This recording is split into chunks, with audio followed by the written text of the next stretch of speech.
नमो हरिहन्ताणं नमो सेथाणं नमो आयरियाणं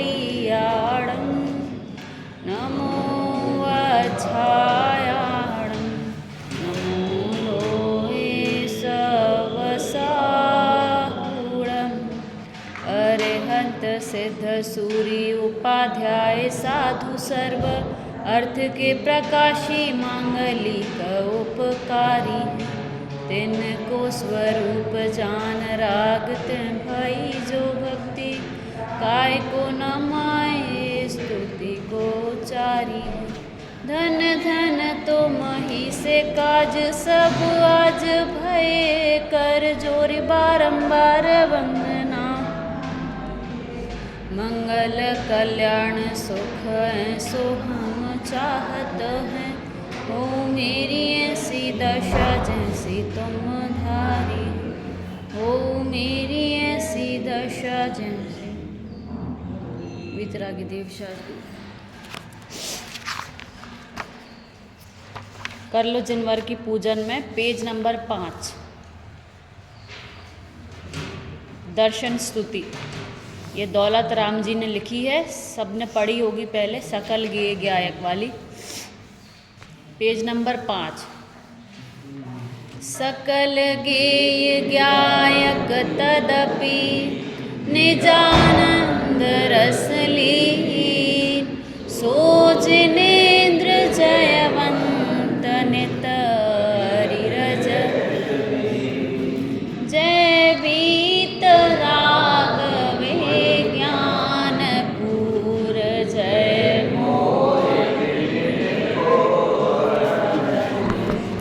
जय ज्ञान अनंतानंद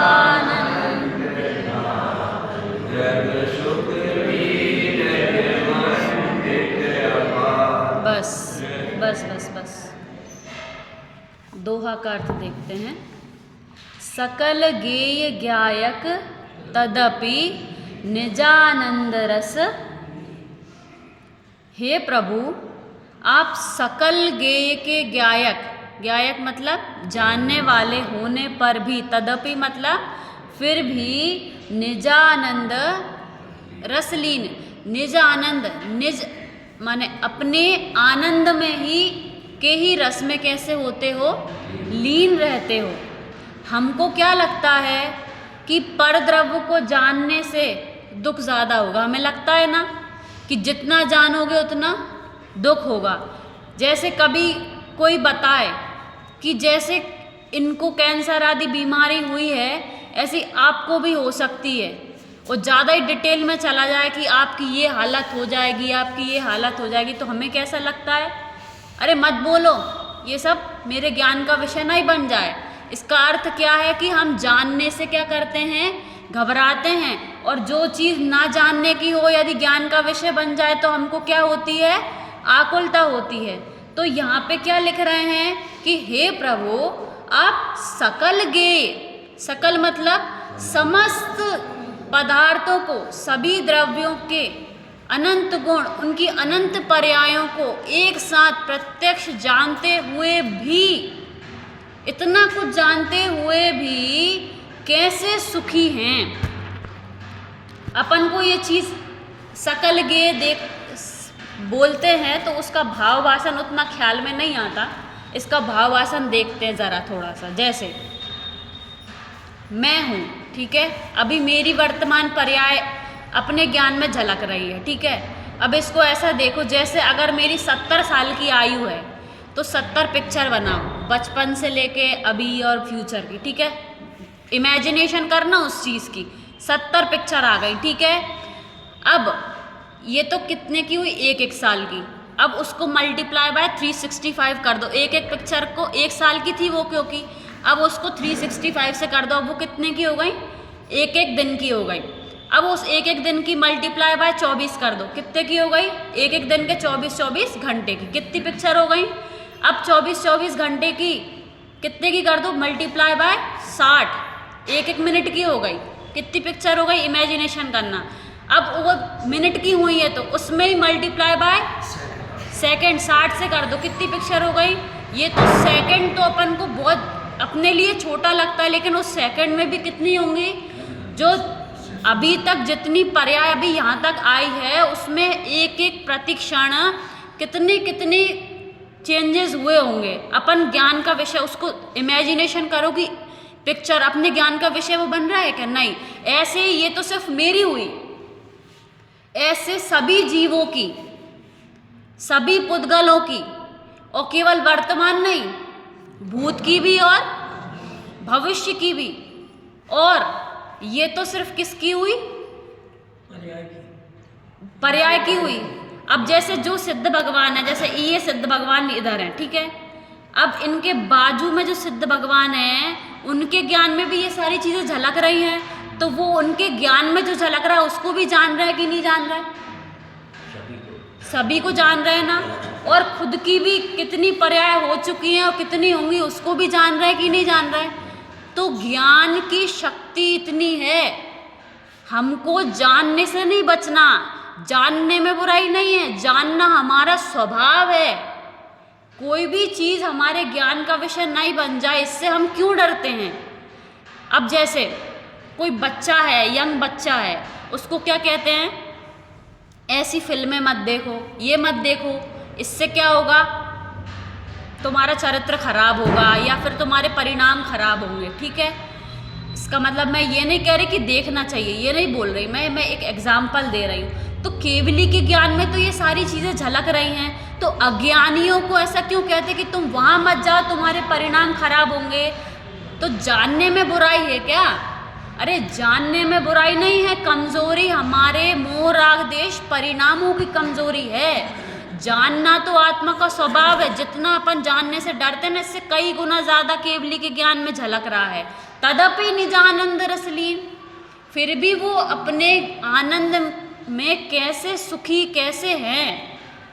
क्योंकि हमने ये मान रखा है कि परद्रव्य सुख दुख का कारण है, इसलिए हम सुखी दुखी होते हैं। और इस चीज से वो निवृत्त हो चुके हैं कि परद्रव्य सुख दुख का कारण है ही नहीं।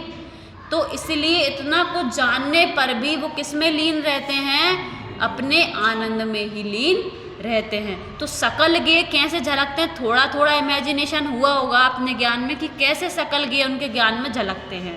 देखो फिर क्या लिखा है, सो जिनेन्द्र जयवंत नित अरि रज रहस विहीन। हे प्रभु, ऐसे जिनेन्द्र भगवान जो सकल गेय को जानते हुए भी अपनी आत्मा के आनंद में ही लीन रहते हैं, ऐसे जिनेन्द्र भगवान जयवंत वर्तें। और वे भगवान कैसे हैं? अरि मतलब होता है शत्रु।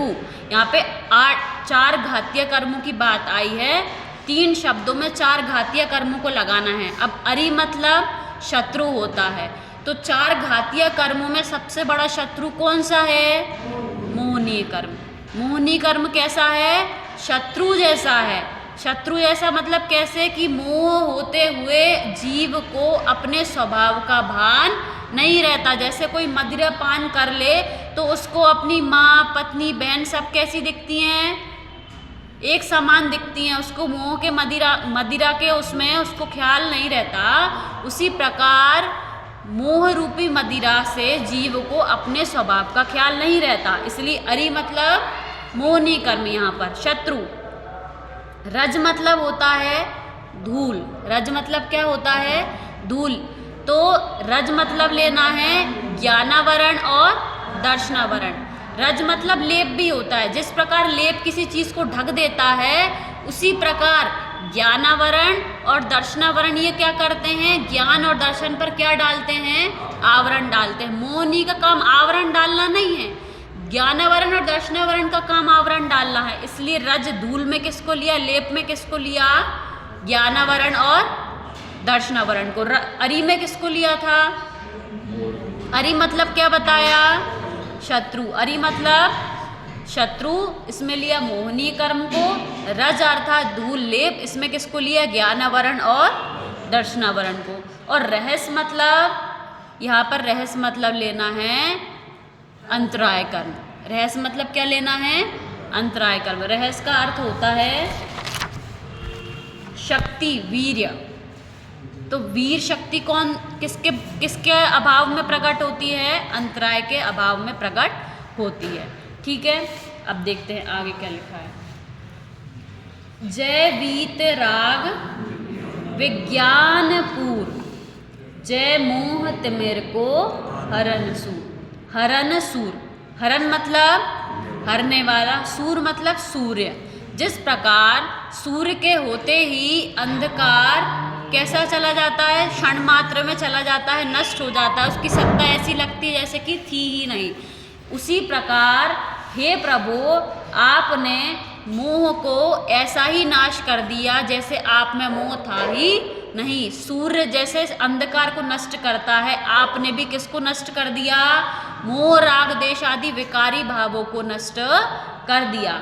आप कैसे हो? वीत राग विज्ञान के पूर हो। पूर मतलब भंडार हो। वीत राग माने राग देश आदि चले गए हो जिनके, बीत गया हो राग जिनका, उन्हें कहते हैं वीत रागी। अपन ने पहले भी चर्चा की थी कि इसमें वीत द्वेष आदि क्यों नहीं लिखते, वीत राग क्यों लिखते हैं? क्योंकि द्वेष को तो सभी बुरा मानते हैं। द्वेष को तो अन्य मत वाले भी कहते हैं कि द्वेष बुरा है, किसी को क्रोध मत करो, किसी का बुरा मत करो। लेकिन कौन मना करता है कि उसका भला मत करो, उससे राग मत करो?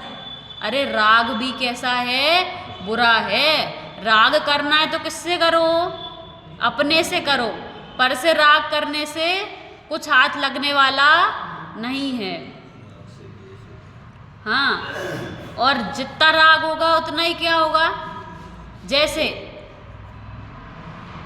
अपन को दो लोग हैं, एक तो पड़ोसी और एक अपने घर का।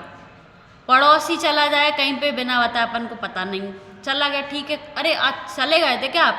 ठीक है, कोई फर्क नहीं पड़ता।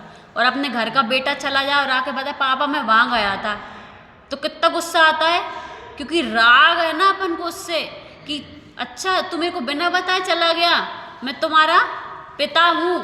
तो दोनों क्रियाएं एक सी हैं। पड़ोसी ने भी वही चीज़ की, बिना बताए चला गया, और अपने घर का भी बिना बताए चला गया। जिससे ज़्यादा राग होगा उस चीज़ से अपन को उतना ज़्यादा इफेक्ट पड़ेगा, उतना ज़्यादा अपन को द्वेष होगा। तो इसलिए जो राग है ना, वो भी हे भगवान आपका क्या हो गया? राग भी चला गया, आप राग से भी भिन्न हो। क्या लिखा है? वीत राग। देखो वीत जो विज्ञान है ना, वो किस गुण की पर्याय है? ज्ञान गुण की पर्याय। ज्ञान गुण की निर्मल पर्याय को कहा विज्ञान, विशेष ज्ञान। और चारित्र गुण की निर्मल पर्याय को क्या कहा? वीतराग। तो ज्ञान गुण की पर्याय क्या है? ज्ञान गुण और चारित्र गुण की निर्मल पर्याय को यहाँ पे लिया है। किस किस गुण की? ज्ञान गुण की और चारित्र गुण की निर्मल पर्याय हैं। अच्छा, चारित्र गुण की निर्मल पर्याय कौन सी है? वीतराग। और ज्ञान गुण की निर्मल पर्याय विज्ञान, जिसे यहाँ पे विज्ञान लिखा है। देखो ऊपर लिखा था कि हे भगवान आप विहीन हो। किससे विहीन हो? अरि रज रहस्य विहीन हो। तो चार कर्मों का घात करने के बाद, जाने के बाद क्या प्रकट हुआ, इसकी चर्चा इसमें लिखी है। जय ज्ञान अनंतानंत धार, द्रग सुख वीरज मंडित अपार। चार घातीय कर्मों के नाश से अनंत ज्ञान, अनंत दर्शन, अनंत सुख, वीरज माने अनंत वीर्य से मंडित हो। अपार, अपार मतलब अनंत सुख, अनंत ज्ञान, अनंत वीर्य। अच्छा, वीर्य क्या काम करता है? अपन को सुख तो पता चल गया, अनंत सुख, अनंत ज्ञान भी पता चल गया। अब वीर्य क्या काम करता है? जो वीर्य है ना, वो ताकत, वो शक्ति होती है उसको झेलने की। हर कोई अनंत चीज नहीं झेल सकता।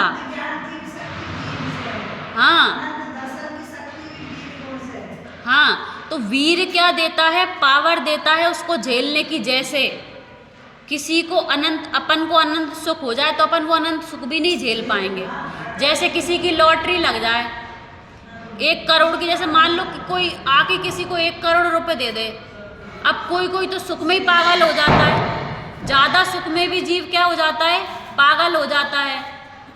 दिमाग घूम जाएगा, उसका ज़्यादा सुख हो जाएगा। तो इसलिए जो वीर है ना, अनंत वीर, ये अनंत सुख को क्या देता है, अनंत सुख को झेलने की, अनंत ज्ञान को झेलने की शक्ति। अब अपन अपने ज्ञान में अनंत चीज़ें, अपन अपने ज्ञान की, अभी प्रकृति की ये देखो कितनी अच्छी व्यवस्था है कि जिसको अनंत ज्ञान है ना, उसके पास अनंत वीर है उसको झेलने का।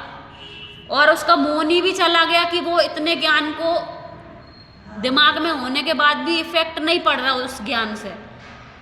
अपन को यदि इतनी चीज़ें झलक जाएं अपने ज्ञान में, इतना सुख हो जाए, तो क्या अपन उसको पचा पाएंगे क्या? अपन थोड़ा सा खाना नहीं पचा पाते, ऊपर से है नीचे से कैसे निकल जाता है। और चक्रवर्ती है, उसकी पावर, उसका वीर कितना है।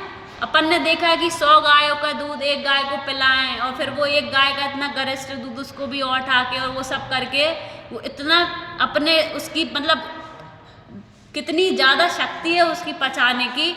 तो वीर का काम ये है, झेलने का काम, उसको शक्ति देता है। ठीक है, तो अनंत ज्ञान, अनंत सुख, अनंत वीर और अनंत दर्शन के आप क्या हो, भंडार हो।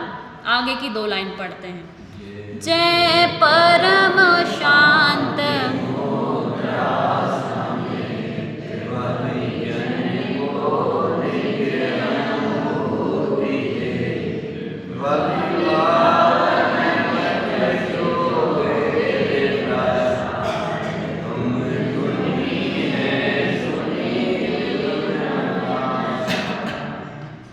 एक बात और ज्ञान में बताते हैं कि जैसे अपन ये कहते हैं कि ज्ञान की शक्ति पता है कितनी है, कि केवल लोक को जाने इतनी नहीं, अगर ऐसे असंख्यात लोक भी होते तो भगवान के ज्ञान में वो भी झलक जाते। उसके लिए ऐसा उदाहरण आता है कि जो बेल है, बेल लगाई है, तो जैसे जितना बड़ा डंडा होगा वो कहाँ तक बढ़ेगी उतनी, और डंडा और ऊपर तक होता तो क्या बढ़ती नहीं, क्या कि जितना बड़ा पेड़ होता उतनी बढ़ जाती बेल। ऐसे ही केवल ज्ञान, जितने लोकालोक अनंत भी होते तो वो ज्ञान में झलक जाते। इसकी अब आगे करते हैं चर्चा कि जय परम शांत मुद्रा समेत भविजन को निज अनु। भगवान आपकी मुद्रा कैसी है, परम शांत मुद्रा है कि हसमुख है। भगवान हसमुख है कि परम शांत हैं, परम शांत हैं। उनको इस चीज़ से फर्क नहीं पड़ता कि सामने किसी ने सोना चढ़ाया है कि चांदी चढ़ाई है कि क्या चढ़ाया है। ऐसे परम शांत, चेहरे पे शिकन। अब जैसे ये तो चलो पाषाण की प्रतिमाएं हैं, अगर यहाँ पर समूह शरण में भगवान होते तो वो तो जीवित है, उनको फर्क पड़ता क्या उस चीज़ से? उनको भी फर्क नहीं पड़ता। भगवान की दिव्य ध्वनि कैसी होती है, अक्षरी होती है कि निरक्षरी होती है? निरक्षरी ओमकार रूप होती है। एक नई चीज़ कल मैंने सुनी कि सचिन पंडित जी हैं, मंगलायतन में रहते थे पहले, उनके प्रवचन सुन रही थी कि वो बता रहे थे कि 10-12 साल पुराना उनके पास एक लेख है, विपुलाचल पर्वत पर महावीर भगवान की पहली बार दिव्य ध्वनि खिरी थी। ठीक है, तो जैसे टेप रिकॉर्डर अपन कैसेट देखते हैं, तो कैसेट पे देखना उस पर मतलब छपी हुई रहती है। जैसे कोई शब्द अपन ने बोला तो वो छप जाता है उसके ऊपर, तभी अपन उसको चलाते तो वो मतलब वो भाषा निकलती है। तो ये कहते हैं कि जो शब्द हैं, जैसे मैंने बोला तो ये जो शब्द बोल रही हूँ मैं, तो ये कहीं ना कहीं पुद्गल पे भी इफेक्ट करते हैं। जो भाषा वर्गणा है पुद्गल पे भी कहीं ना कहीं इफेक्ट करती है। तो दूसरे देश के कोई साइंटिस्ट वगैरह आए और वो सब अपने इंस्ट्रूमेंट के साथ आए और वो ये दावा कर रहे थे कि जैसे हमारी वाणी भी पुद्गल पे इफेक्ट करती है, ऐसे ही हम भगवान महावीर की वाणी भी वहाँ के पाषाण पत्थरों से निकाल सकते हैं। तो सचिन पंडित जी साहब ने ऐसा बताया कि वो निकाल सकते कि नहीं निकाल सकते, कि नहीं निकाल सकते, कि क्योंकि उनकी वाणी कैसी थी, निरक्षरी थी ना। अक्षरी होती तो निकल भी जाती, उनकी वाणी कैसी थी, निरक्षरी थी। थोड़ी हट के बात थी लेकिन दिमाग में आ गई तो बताई नहीं चीज़। ठीक है, देखो अपन क्या पढ़ रहे थे कि उनकी मुद्रा कैसी है, परम शांत मुद्रा है। और कैसी, भविजन को निज अनुभूति हेत मतलब निमित्त भव्य जीव भगवान की शांत मुद्रा को देखकर अपने स्वरूप का भान कर लेते हैं। किसकी बात चल रही है? हाँ, सम्यक दर्शन में निमित्त कहा है ना। तो भव्य जीव परम शांत मुद्रा को देखकर अपनी अनुभूति कर लेते हैं, अपना भान कर लेते हैं कि हे प्रभु, जैसे आप किसको देख रहे हैं? अपने स्वभाव को देख रहे हैं। इतना वैभव छोड़ के गए, जंगलों में गए, इतना सुख शांति को छोड़ के, कौन सी सुख शांति जो अपन को लगती है, धन वैभव आदि, वो सुख शांति को छोड़ के आप वन जंगल में क्यों चले गए? तो उन मुनिराजों की मुद्रा को देखकर जो प्रजाजन होती थी वो देखती होगी कि इतने अच्छे आराम से रहते थे, जब भूख लगी तो खा लिया, पंखे चल रहे हैं, सब बढ़िया आराम से सब कुछ हो रहा है। फिर यहाँ पर आके शिलाओं पे बैठे, इतनी कठोर और इतने वन जंगलों में इतने जानवरों के बीच में आके रह रहे हैं कि आपने वो सब छोड़ के यहाँ आ गए। तो देखते हैं उनको कि कितने शांत हैं। वहाँ शांत रहते थे, उससे भी कई गुना ज़्यादा हमें आप यहाँ पे शांत दिखाई दे रहे हैं। तो क्या आधार है कि उनको देख के भव्य जीव अपना भी कल्याण कर लेते हैं मुनिराजों को, भगवान को देख के। ऐसी परम शांत मुद्रा है। निमित्त किसे कहते हैं? कार्य हो तब जिसकी प्रेजेंस वहाँ पर हो, ठीक है। तो जैसा कारण होता है वैसा कार्य होता है। जैसा आटा होगा वैसी रोटी बनेगी। सभी गेहूं से एक सी रोटी बनती है क्या? सभी आटे से नहीं बनती। तो जैसे निमित्त हैं वैसा कार्य होगा। वीतरागी निमित्त हैं तो क्या मिलेगी? वीतरागता मिलेगी, राग देश नहीं मिलेगा। तो निमित्त, उत्कृष्ट निमित्त हमें मिले हैं, तो क्या उत्कृष्ट कार्य? भव्य जीव उनको देखकर निज अनुभूति कर लेते हैं। भवि भागन वच जोगे वशाय। भवि मतलब भव्य, भागन मतलब भाग्य। भव्य जीवों के भाग के वच जोग, योग से वशा, योग के वश होकर। कितने निमित्त कहे भगवान की दिव्य ध्वनि करने में कि एक, हाँ हाँ हाँ हाँ, भव्य जीव के भाग पहला निमित्त, और दूसरा निमित्त कौन सा? कि उनके वचन के परिणमन होने की ऐसी योग्यता होती है और भव्य जीव होते हैं तो दिव्य ध्वनि भगवान की निकलती है। भगवान की, महावीर भगवान की 66 दिन तक दिव्य ध्वनि क्यों नहीं खिरी? क्योंकि योग्य निमित्त नहीं थे, गणधर नहीं थे, वैसा निमित्त नहीं था।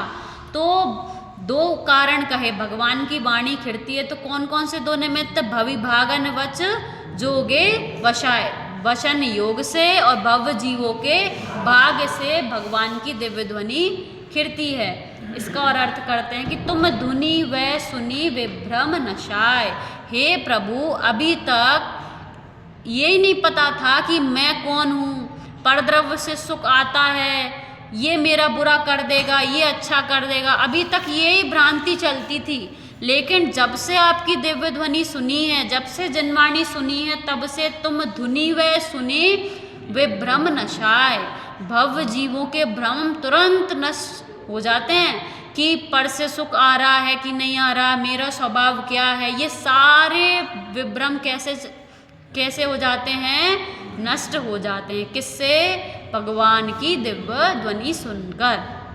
हम भी हमारे विभ्रम को नाश करें इसी मंगल भावना से आज के सहजानंदी।